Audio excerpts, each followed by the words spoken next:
Okay, so Sigmund Freud is the father of psychology, about the turn of the 20th century, and he came up with his three portions of the mind: ego, superego, and id, as you covered yesterday in your ed puzzle. So this is just to help it to be reinforced a little bit more for you.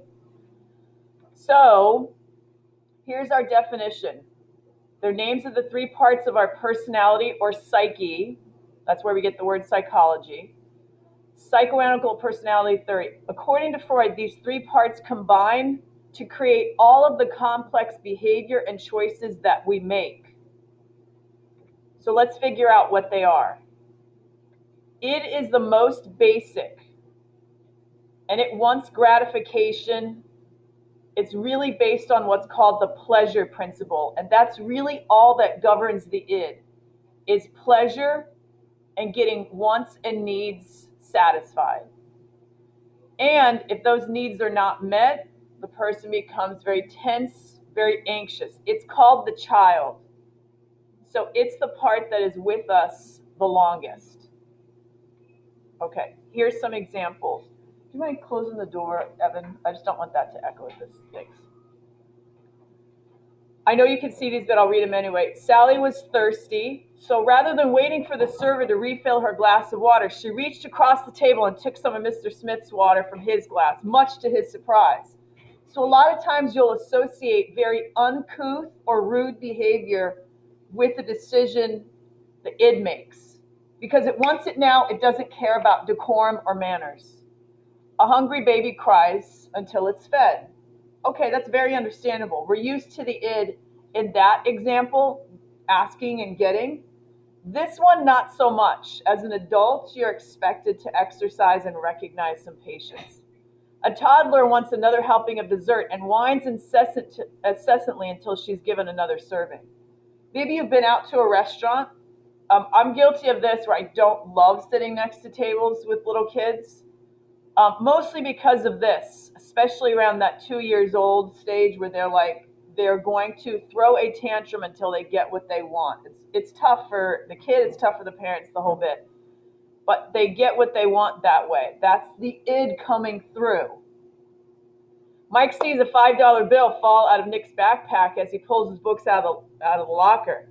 As Nick walks away, Mike bends over, picks up the money, and puts it in his pocket, looking around to make sure no one else sees him. So that's the id. Pleasure principle. Hey, I'd love that $5. I can buy something extra at lunch. So again, we probably would associate words like rude, behavior, like her taking the water from over here, or him taking the $5 from somebody he knows, not taking it but not giving it back. Does that make sense? And then, of course, associated with children. Okay, so going on to our next definition, ego is reality. So we have the child, and now what's introduced next into our personality as we grow up is what's called the ego, which is reality. So this one has to deal with the reality of trying to meet the desires of the id in a way that's not so socially unacceptable, right? So this might mean delaying the gratification and helping to get rid of tension the id feels if a desire is not met right away. So the ego recognizes that other people have needs and wants too, and that being selfish is not always good for us in the long run. So the reality is, yes, that woman could take that water, she can take it, but it's not socially acceptable. So what the ego does is it recognizes the need that the id has, but it figures out the best way to satisfy that need, but to also not be socially awkward or socially rude, etc. So it balances it. It says, I acknowledge it, id, but I got to find the best way to get us that. Here's some examples.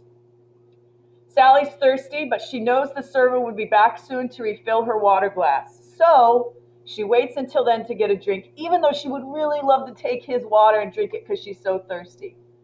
Do you see the balance? It recognizes the need, but the ego says the reality is we can't just take something without some consequences. And isn't reality about consequences, right? All right, even though Mike needs money, he decides not to steal the money from the cash register because he doesn't want to get in trouble. So a lot of times the ego will recognize the reality of like the law, right? Balancing what you want with what you're allowed to do. In line at the salad bar, Amy really wants to shove a handful of croutons in her mouth. However, since her boss was there, she decides to wait another minute or two until she sits down to eat. Desire is tempered by the reality. This isn't the best time to do it. I'll satisfy you in just a little bit. Mary really wants to borrow her mom's necklace, but she knows her mom would be angry if she took it without asking. So she asks her mom if she can wear it. So desire that's tempered or halted by the ego. Okay, now we get to the third and final one, and this is also the last one to be developed. So the id is with us from the moment we're born. We have needs and impulses. And then as we grow up, we're taught, hey, you can't steal those toys. You got to be good. Got to share. Be patient. Superego is the last portion of the mind that's developed. And it's based on morals and judgments, right and wrong. And even though the superego and ego may come to the same decision about something, the superego's reason for that choice is based on moral value. The ego's decision is based more on what others will think instead of just the consequences. So this might be learning about like do unto others, the golden rule, or God sees everything kind of thing. This is taught much later. Or would you want someone to do that to you? All right, so a little bit longer examples. Sarah knew she could steal the supplies from work and no one would know about it. However, she knew that stealing was wrong, so she decided not to take anything, even though she'd probably never get caught. So do you see the desire? She wants those supplies. Do you see how ego, the reality is like, okay, I want them, nobody would know about it, but the superego says don't do it because it's wrong. Does anyone know what else we might call that, where you decide not to do something because morally you know it's wrong? It's not about not getting caught. Do we have another word for that? Where you decide all on your own. Conscience. Yeah, exactly right. Good job. It's the conscience. So if you want to associate that with superego, you can, but think of it as moral, like what you're taught, etc. Maggie couldn't remember the answer to test question number 12, even though she studied. And Nate was the smartest kid in the class. And where Maggie sat, she could see his answers if she just turned her head slightly. So when Mrs. Archer turned her back, Maggie almost cheated, but her conscience stopped her because she knew it was wrong. Instead, she took a guess at the answer and then turned in her paper. So there you get the conscience. While away on business, Tom had many opportunities to be unfaithful to his wife. However, he knew the damage such behavior would have on his family, so he made the decision to avoid women who had expressed interest in him. So again, this is where times when the person can satisfy that desire, the id, without getting caught, but chooses not to due to conscience and moral and judgment reasons. When Mike saw the $5 bill lying on the floor with no one around, he turned it into the school office in case anyone came looking for it. He wouldn't want to lose $5, and he hoped that whoever lost it would ask about it in the office. Now, has anybody ever found money and turned it in? Anybody ever been in that spot, found money and turned it in? Yeah, Krista, you did? How much was it? Do you remember?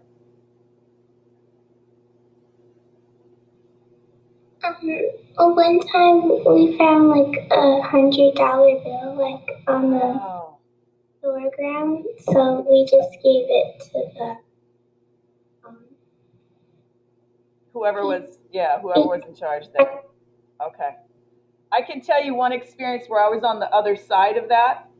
I was actually in Pleasant Valley. I dropped my bike off to get some work done, and I guess, not thinking, I put my wallet on the bumper of my car as I was getting my bike off the rack. And I drove off. And we all know there's more in a wallet than just money. And when you lose it, you really lose all that other stuff too that means more to you than just the money. Well, someone picked it up for me who worked at like the storage place down the street, picked it up for me, didn't even look in it except to find my number, whatever it was, and said, you can come and pick up your wallet, no problem. So I was on the receiving end of somebody's kindness in that case. All right, I think we have a couple more examples. Nope. Yep. Okay. So the way I want to try to illustrate this to you is the id and the superego are the opposites. They're the extremes. The ego is in the middle. Every decision you face today, your id is going to say, I want. Your superego is probably going to chime in, is that really morally right? But the ego is the one that chooses which one to lean more toward and make a decision. So this is a slide ruler, because you haven't seen one. And it's going to, in some decisions, lean toward the id. In some decisions, it might lean toward the moral. But this is who you really are, because this is who or what makes the decisions out of your psyche. It's not the two extremes. It's what the ego chooses to listen to. Okay, now it's your turn to guess. A cashier only charged the couple for one meal, even though they'd eaten two. They'd gotten away with only paying for one, but they pointed out the cashier's mistake and offered to pay for both meals. They wanted to be honest, and they knew that the restaurant owner and employees needed to make a living. Okay, so do you think this is a decision based on id, ego, or superego? Any guesses? Oh, what did you say? Ego. So ego is about the reality, right? The reality of if they catch us, we're in big trouble. But could these people get away with it? Yeah, they could. Dara? Superego, because this is about morally, like, oh, these people need to make a living. So the ego is about reality, like we could get caught. So this one, I think it's going to be superego. Let's see. Oh, it doesn't give the answer, but yes, it's superego would be a better answer. On the playground, two kids were making fun of Joseph because he wore glasses. John was tempted to join in so that he could make himself look good, but when he thought about how bad Joseph must already feel, he knew that he couldn't. So which way did the slide ruler go? What do you think? Think about why he doesn't torment this kid. Anybody at home? You can type in your answer too, that's fine. So if he's thinking about how that person could feel, we're leaning towards superego. Ego is just about the reality of getting caught. Okay. Tim really wants to punch Mark for what he's just said, but Tim knows that if he hits Mark, he's going to get kicked off the baseball team. And since he loves baseball, he clenches his fists and walks away. So why does Tim not hit Mark? Because he's afraid of what happening? He's afraid of what happening? Getting kicked off the baseball team. So do you see that this is about the ego? If the reason he doesn't hit Mark is because he's like, God, I'd really hate it if somebody hit me and didn't explain why. I got to treat people the way. It's not that. It's not superego. This is just reality of it, right? I'll lose this if I do that. Poor Bart was stuck in traffic. He just wanted his vehicle to move. Enraged at the situation, Bart pulled his car onto the shoulder and sped forward, not caring that he was clipping people's side mirrors as he tried to get ahead of the cars in front of him. Now, you guys have been driving maybe a couple months, maybe a year or more. You see this a lot, maybe not clipping the mirrors, but you see a lot of really aggressive behavior on the road. Which of the three parts is this, do you think? 100% id. This is, I want to move, I want out of here, give me, and I'm taking. So it's not balanced by the ego or superego. It wants something and it's taking it. So honestly, around here, I have to say, we see a lot of id driving the car. Taconic, whatever the case may be, where they are really about themselves and their own desire and pleasure to get something they want. On Black Friday, customers were so obsessed with getting a good deal that they shoved others out of the way and trampled them, not thinking twice about hurting people if it meant that they could get what they wanted. Pretty obvious. What's this one? Yep, id. Hillary was so sweaty after her workout that she wanted to change her clothes right there by the car. However, she knew other people around her would not approve, so she waited until she was in the restroom to change.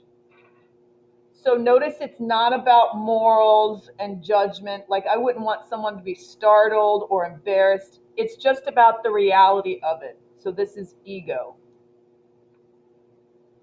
Okay. The id, ego, and superego work together to create our behavior. The id creates the demands. The ego looks at the reality.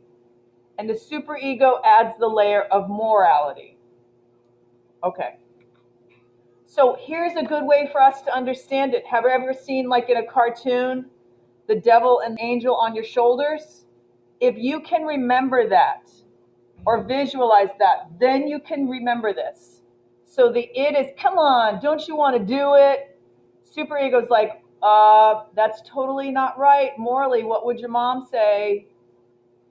And the ego is the reality that makes the decision. It chooses who to listen to.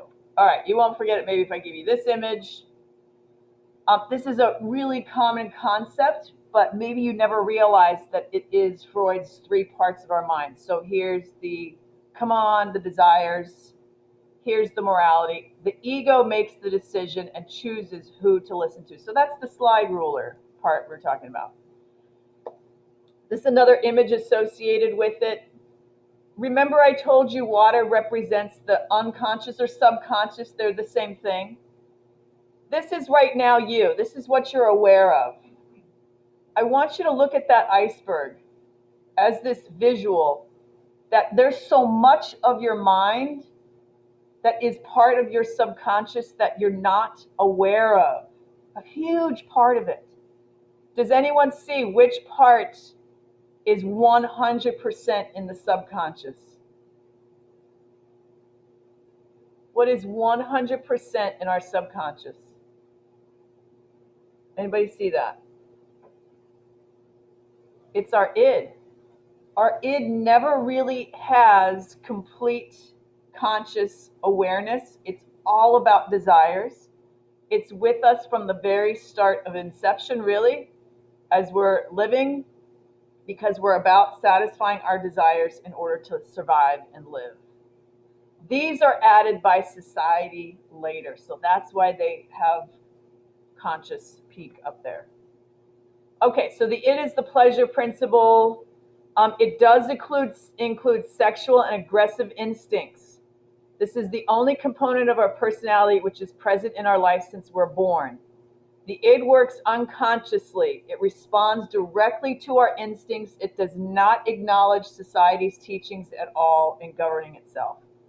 The ego is the reality. It deals with the reality. It's aware of consequences. That's a good way to think about it. Now, the ego also develops several defense mechanisms in order to cope with that anxiety and tension because the id isn't getting what it wants. And superego incorporates moral norms, the values of society. We learn this from our parents. We learn this from our grandparents, our teachers, our friends. This is how society shapes us, like a piece of clay. It puts those pressure on it. Oh, I want to please my grandparents, so I won't do this or I won't do that. Or my parents wouldn't approve of this. Okay. Oh, I guess I have some videos here. We will probably do something where you write about your own experience with your id, your ego, and your superego, similar to the examples I showed you, so you can start thinking about that. I really don't remember what these videos are, so I'm going to stop our recording.